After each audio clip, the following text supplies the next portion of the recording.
So brainstorming was the area I identified as the weakest. I want to focus on that. Okay.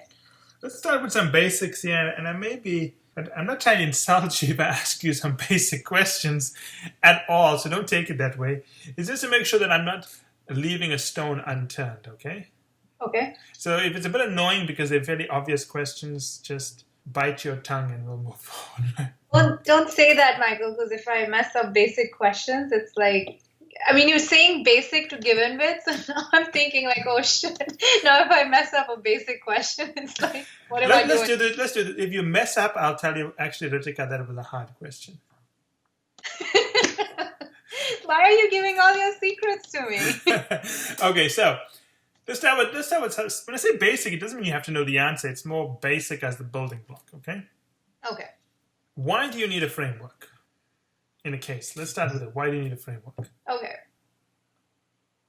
Framework is needed to have a roadmap, to kind of have a sense of how you're going to approach solving a problem, so that you're not all over the place. So you have like basic blocks of what you need to get to the root cause of either the problem or the solution to the problem. Good. That's one reason. What's the second reason?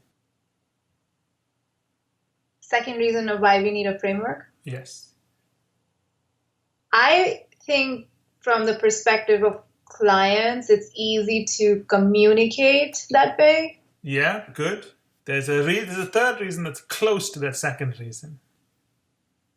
So you can follow your thought process in a logical fashion. Close. It's so that the interviewer can see what you are doing. Yeah. Okay.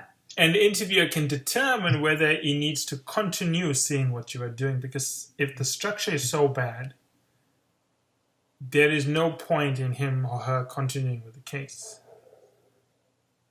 See, the dog outside agrees. It's barking. Is that your dog? I don't know whose dog it is. But I'm a good person, so I wouldn't blame the dog for wanting to be with me full time, right? So what you got to remember is that, do you notice when you give your answers, it's always about you? You got to remember that there's two people in an interview. It's like a date.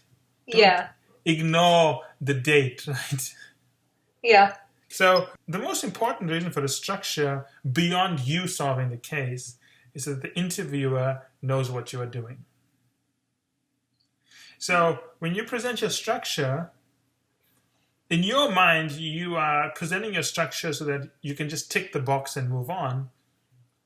But you must remember that the interviewer can only judge you based on the structure you present.